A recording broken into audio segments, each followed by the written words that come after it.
Question 8 है हमारे पास, consider the matrix A and the vector B given by. तो हमारे पास मैट्रिक्स ए दी गई है और हमारे पास मैट्रिक्स बी दी गई है। हमें बोला है कि विच स्टेटमेंट इज़ ट्रू। हमारे पास 4 ऑप्शन दिए हैं, तो इसका जो राइट आंसर है वो है option B, V is an eigen vector of A exactly when T equal to 9/4। देखिए, a vector V is an eigen vector of matrix A. ठीक है, जो वी हमारे पास वो है हमारे पास एक आइगन वेक्टर यानी एक नॉन ज़ीरो वेक्टर है। ठीक है, आइगन वेक्टर को जब हम मैट्रिक्स ए के साथ मल्टीप्लाई करेंगे तो हमारे पास जो रिजल्ट आएगा वो आएगा स्केलर। ठीक है, कि जो मतलब कि डायरेक्शन डज नॉट चेंज। और जो हमारे पास लैम्डा आएगा, देखिए इसका फॉर्मूला है A V equal to lambda V. Lambda जो है हमारे पास वो है हमारे पास आइगन वैल्यू। तो ये जो आइगन वैल्यू आएगी वो हमारे पास आएगी स्केलर। ठीक है, तो हमारे पास ये ए और ये वी मैट्रिक्स हमें गिवन दी गई थी क्वेश्चन में। तो हम इससे इस फॉर्मूले में पुट करते हैं A V equal to lambda V. देखिए मैंने ए की जगह ए मैट्रिक्स पुट कर दी, वी की जगह वी इक्वल टू लैम्डा और यहाँ पर भी 2। अब हम मैट्रिक्स को मल्टीप्लाई करेंगे।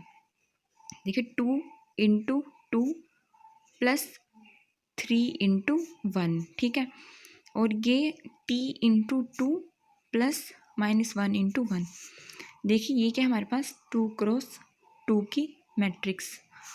ठीक है, 2 रोज है हमारे पास और 2 ही हमारे पास ये कॉलम्स है, और जो ये है वो हमारे पास 2 इंटू 1। हमारे पास रोज कितनी, देखिए 1 रो और 2 रो, और हमारे पास कॉलम कितनी है 1। तो ये हमने रोज़ लिखी हैं, या मतलब ये हम रोज़ लिखते हैं, यहाँ पे हम कॉलम लिखते हैं। ठीक है, तो जब किसी हम दो इनको मल्टीप्लाई करते हैं मैट्रिक्स को, तो हमें कैसे पता चलता है कि हम उन्हें मल्टीप्लाई करते हैं। देखिए इसका जो ये है, इसके कॉलम और इसकी रो जो है वो सेम होनी चाहिए, 2 इंटू 2, तब जाके कोई मैट्रिक्स जो है वो मल्टीप्लाई होती है।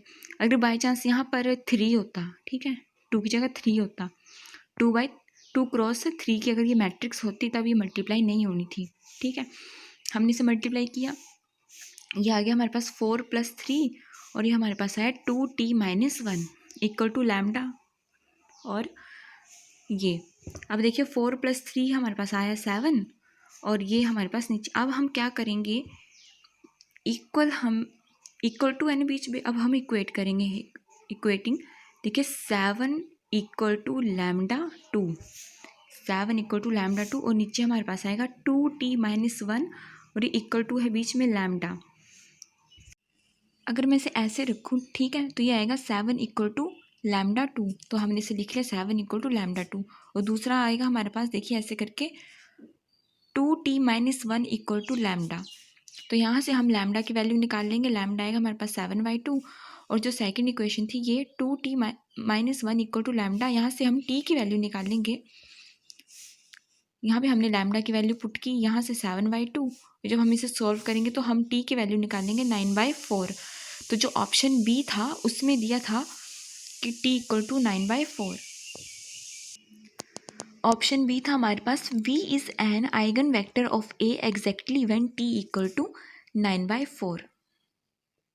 तो इसका राइट आंसर है ऑप्शन बी। क्वेश्चन 9 है हमारे पास, the value of integral limit 0 to π/2 sin of x raised to power m cos x dx is. तो इसका राइट आंसर है वो है ऑप्शन डी, 1/m+1। देखिए कैसे, क्वेश्चन में हमारे पास दिया गया था ये इंटीग्रल। ठीक है, मैंने सिलेक्ट कर लिया, let i equal to this. अब हम क्या करेंगे, ये है साइन ऑफ x, इसको हम पुट करेंगे u, sine of x equal to u और u equal to sine of x। ठीक है, अब हम इसे डिफ्रेंशिएट करेंगे, तो du इक्वल टू साइन की डिफ्रेंशिएशन आई कोस x और आगे dx। ठीक है, अब देखिए ये जो हमारे पास लिमिट है ना, ये 0 to π/2, ये फंक्शन है x। ठीक है, तो ये लिमिट भी किसकी है, x। जब हमने साइन x को u पुट कर दिया तो अब हमारे पास जो लिमिट होगी वो u की फॉर्म में आएगी। तो हम इसे चेंज करेंगे, लिमिट को व्हेन x इक्वल टू 0, यहाँ से उठाया व्हेन x इक्वल टू 0, यहाँ पुट करेंगे u equal to sine 0, sine 0 हमारे पास 0, तो u की वैल्यू क्या आ गई 0। और नेक्स्ट है हमारे पास व्हेन x इक्वल टू π/2, ठीक है, u equal to sine pi by 2, तो साइन पाई बाई 2 की वैल्यू यानी साइन 90 की वैल्यू 1। तो अब हमारे पास लिमिट चेंज करके आ गई 0 to 1। ठीक है, अब हम इसे पुट करें, i इक्वल टू लिमिट आएगी 0 to 1 और हमने साइन ऑफ x को हमने क्या लेट किया है u, तो ये आ जाएगा u raise to power m और ये हमारे पास कोस x dx को ये आया हमारे पास du। अब हम डिफ्रेंशिएट करेंगे इसको, x raise to power n की डिफ्रेंशिएशन होती है x n+1 अपॉन n+1। ठीक है, इसको डिफ्रेंशिएशन की हमने, जब हम डिफ्रेंशिएट करते हैं जो ये हमारे पास यहाँ डिनोमिनेटर में चला जाता है। ठीक है, n+1, तो ये आएगा हमारे पास u raise to power m+1 upon m+1 और ये हमारे पास आ गया 0 to 1। अब हम ये हमारे पास अपर लिमिट और यह है लोअर लिमिट, अब हम इसे पुट करेंगे, मतलब m की जगह पे हमने 1 और 0 पुट करना है। तो सबसे पहले हम पुट करेंगे अपर लिमिट, u m की जगह नहीं सॉरी u की जगह हम पुट करेंगे, क्योंकि फंक्शन जो वो u का है ना, डिफरेंट यहाँ पे हमने इंटीग्रेशन जो की वो हमने इसकी u की, तो u की जगह हम लिखेंगे m+1 अपॉन m+1 और -0 m+1 अपॉन m+1। तो देखिए 1 रेज टू पावर कुछ भी है, ठीक है, अगर 1 की वैल्यू 2 है, 1 की वैल्यू 3 है, तो वो 1 ही रहेगा। तो यहाँ पे ये 1 आ गया और नीचे m+1 और ये आ गया हमारे पास 0, 0 अपॉन समथिंग 0। तो आंसर आ गया हमारे पास 1 अपॉन m+1 और ये था हमारे पास ऑप्शन डी। क्वेश्चन 10 है हमारे पास, the matrix A is defined as, हमारे पास ए मैट्रिक्स दी गई है 3x3 की। The eigen value of A cube plus 2a² minus 3a plus I are. तो इसका राइट आंसर है वो है ऑप्शन बी।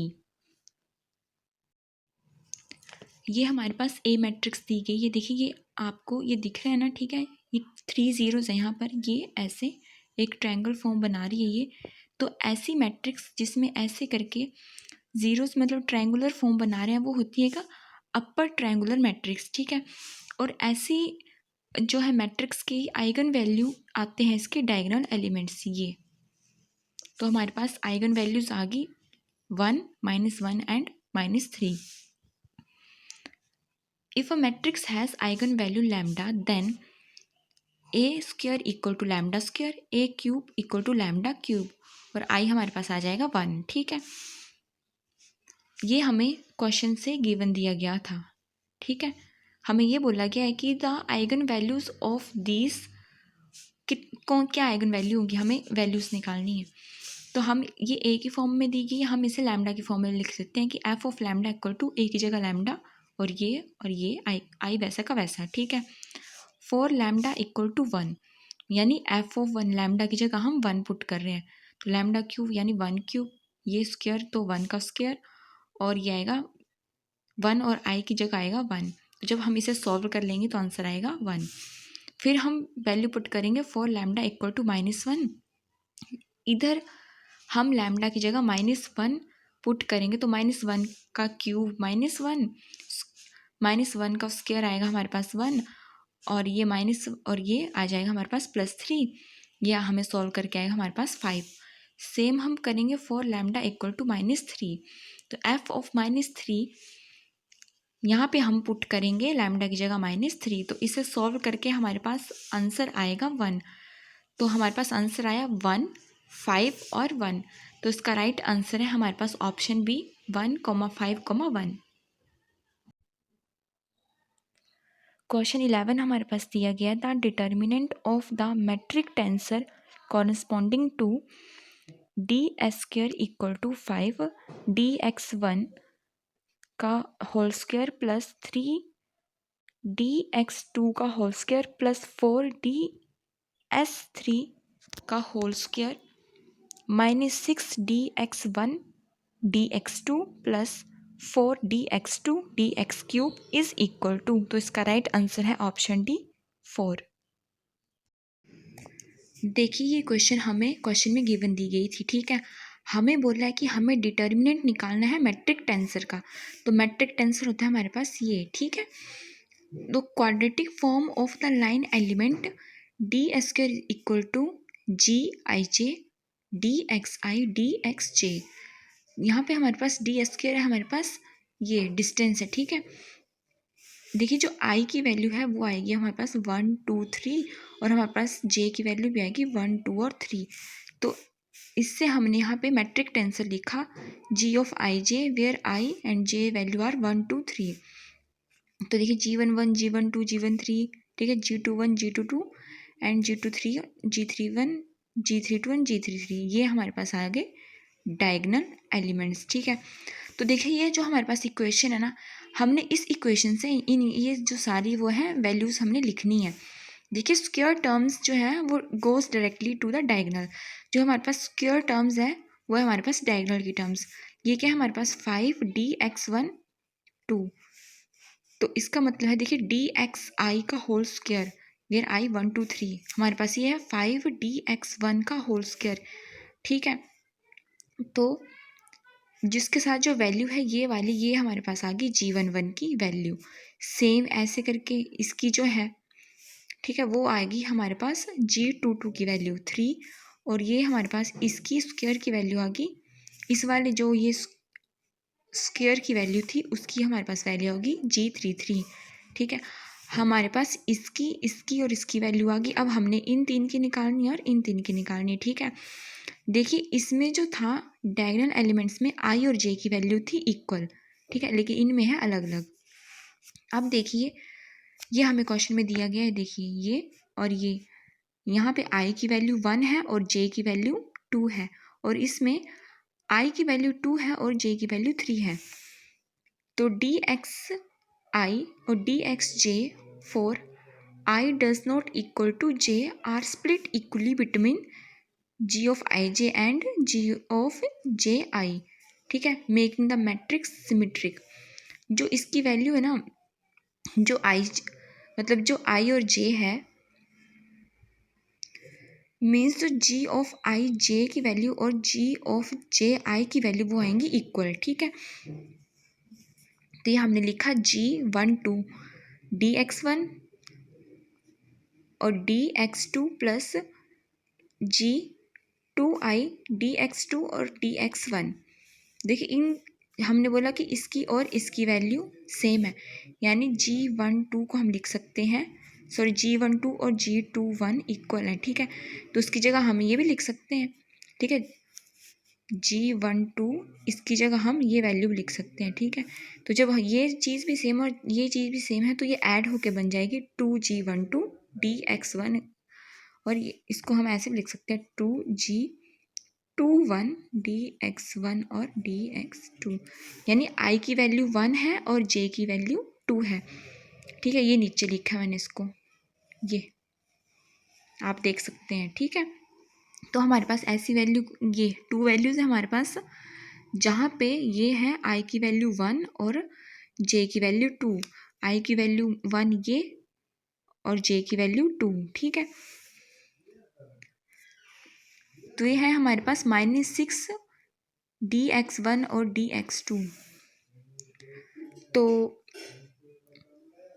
ये आया हमारे पास -6 dx1 dx2 इक्वल टू, इसके को लिखा हमने 2 ऑफ G1 2 dx1 dx2, इस इक्वेशन के लिखा हमने, ठीक है। तो यहाँ पे जो देखिए ये i की वैल्यू 1 थी तो हमने 1 पुट कर दी, j की वैल्यू 2 थी तो हमने j पुट कर दी। आप इसको बोल भी सकते हैं कि ये सेम वैल्यू कटिया, हमने इक्वेट कर दी इक्वेशन को, इक्वेट कर दी हमने इक्वेशन, या फिर आप ऐसे बोल सकते हो कि ये कट गई, ठीक है। तो यहाँ आएगा हमारे पास -6 इक्वल टू 2G12। तो यहाँ पे G12 की वैल्यू हमने निकाल ली, आ गई -3। हमने अभी ऊपर बोला कि G12 और G21 वो इक्वल आएंगे, ठीक है। तो अगर G12 की वैल्यू आएगी -3 तो G21 की वैल्यू भी आएगी -3। सेम हम आगे करेंगे, देखिए ये दिया हमारे पास 4, मतलब i की वैल्यू हमारे पास 2 और j की वैल्यू हमारे पास 3, i की वैल्यू हमारे पास 2 और j की वैल्यू हमारे पास 3, ठीक है। ये आ गया हमारे पास 4 dx2 dx3, और ये इसकी वैल्यू ये हमने यहीं से सेम चीज़ उठा के लिखी है, बस i और j की वैल्यू हमने यहाँ 2 और 3 पुट की है। तो सेम जब हम इसको सॉल्व करेंगे तो आएगा 4 इक्वल टू 2G23, और जब हम इसको सॉल्व करेंगे तो हमारे पास वैल्यू आ जाएगी G23 की इक्वल टू 2। तो अगर G23 की वैल्यू आ रही है 2 तो G32 की वैल्यू भी आएगी 2। ठीक है, हमने ये निकाला तो इसकी वैल्यू भी मिल गई हमें। उसके बाद हमने आगे ये निकाला हमने G23 और इसकी वैल्यू भी हमें मिल गई है इसकी। पर हमारे पास यहाँ कहीं भी जो है हमारे पास G13 की वैल्यू नहीं दी गई है, मतलब I1 और J3। ठीक है, हमारे पास एक टर्म मिसिंग है। अगर वो टर्म मिसिंग है तो इसका मतलब है कि वो टर्म एग्जिस्ट नहीं कर रही है, तो एग्जिस्ट ज़ीरो होगी, मतलब वो टर्म एग्जिस्ट नहीं बोल सकते कि एग्जिस्ट नहीं कर रही है, ये नहीं बोल सकते, ज़ीरो है वो टर्म। ठीक है, यानी जो G13 और G31 की वैल्यू है वो होगी ज़ीरो। तो हमें क्या बोला गया था कि मैट्रिक टेंसर के डिटर्मिनेंट की वैल्यू निकालनी है। ये हमारे पास मैट्रिक टेंसर है, इसके हमें डिटर्मिनेंट की वैल्यू निकालनी है। तो हमने सभी वैल्यूज़ फाइंड कर ली। ये हमने इधर फाइंड की, ये देखिए 5 3 4, ये हमने वैल्यू निकाली अभी -3, ये भी -3, और ये निकाली हमने 2 और 2, और ये वैल्यू जो है वो दी नहीं गई है, तो मतलब ज़ीरो है। ठीक है, अब हमने इसे डिटर्मिनेंट फॉर्म में लिख लिया, मैट्रिक्स फॉर्म में लिख लिया ये। अब हम निकालेंगे इसका डिटर्मिनेंट। ठीक है, ये मैंने इसको डिटर्मिनेंट निकाल रही हूँ। तो आपको डिटर्मिनेंट सॉल्व करने आता ही है। ये 5 लिखा मैंने, तो ये रो और ये, तो इसका हम डिटर्मिनेंट लिखते हैं। ठीक है, 3 2 और 2 4। नेक्स्ट हम करेंगे नेगेटिव। आगे हमारे पास -3, देखिए अब हमारे पास आ गया माइनस, और यहाँ पे क्या हमारे पास -3, तो ये और ये, तो अब आएगा हमारे पास -3 0 और 2 और 4। ठीक है, और नेक्स्ट जो हमारे पास थर्ड आएगा वो आएगा +0, तो ये और ये कट गई, तो ये वाला इसका हम डिटर्मिनेंट लिखेंगे। फर्स्ट यहाँ टर्म पॉजिटिव होती है, फिर नेगेटिव, फिर पॉजिटिव। ठीक है, डिटर्मिनेंट आपको निकालने आता ही है। तो ये तो डायरेक्ट हो गया 0। ठीक है, इसको हम सॉल्व करेंगे, 3 4 जा 12 और 2 2 जा 4। ठीक है, और ये माइनस माइनस प्लस, ये आएगा -3 × 4 -12, और ये आएगा 0। ये सारा 0 हो गया। जब हमने इसे सॉल्व किया तो हमारे पास आंसर आया 4। ठीक है, तो जो हमारे पास मैट्रिक टेंसर का जो हमारे पास डिटर्मिनेंट आया वो आया 4। तो इसका राइट आंसर है ऑप्शन डी। अगर आपको वीडियो अच्छी लगी हो तो इसे लाइक एंड शेयर जरूर कीजिएगा, और मेरे चैनल खुशबू क्लासेस को सब्सक्राइब करना ना भूलें। Thank you. और मैंने नेक्स्ट वीडियो का लिंक डिस्क्रिप्शन बॉक्स में दिया हुआ है, आप उसे देख लें।